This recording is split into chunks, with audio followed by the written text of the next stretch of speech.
अस्सलाम वालेकुम। पहले की मुसल्लत और हालिया अवाम की मुस्तरद शुदा हुकूमत को इलेक्शन में वोट मिलेंगे। कौन देगा? पंजाब पुलिस देगी। क्यों देगी? अरे वाहिद ही तो इदारा है जो पनप रहा है।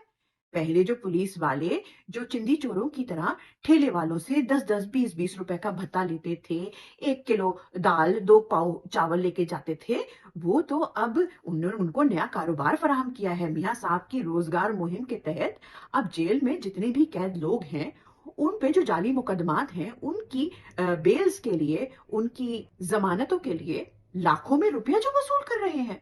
कहाँ वो 10-10 रुपए से मियाँ साहब ने इतनी तरक्की दिला दी। क्या वो लाखों फी बंदा फी कराना लाखों कमाते हैं? तो फिर वो क्यों ना डाले रेड? फिर वो क्यों ना जाए दीवारें फलांग फलांग के चोरों और गुंडों की तरह घरों में? और वो क्यों ना सदके कुर्बान जाए मियाँ साहब के? उन्होंने रोजगार जो लगा दिया। हालांकि रिस्क देने वाली तो अल्लाह की जात है, लेकिन इन लोगों की ये चॉइस थी कि ये एक घटिया और नीच आदमी को अपना माई बाप बनाने को तैयार हो गए हैं। यही वो वजह है कि इस फस्ताई निजाम और उसके पीछे की जो ताकतें हैं, वो कभी भी इस मुल्क में रूल ऑफ लॉ को नहीं आने देंगी।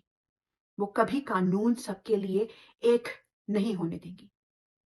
और यही वो वजह है कि जिसके लिए हम 8 फरवरी को वोट देने निकलेंगे। जोक दर जोक लेने निकलेंगे, क्योंकि हमारी पार्टी का मौकफ है इंसानी हुकूक और कानून सबकी नजर में सबके लिए बराबर।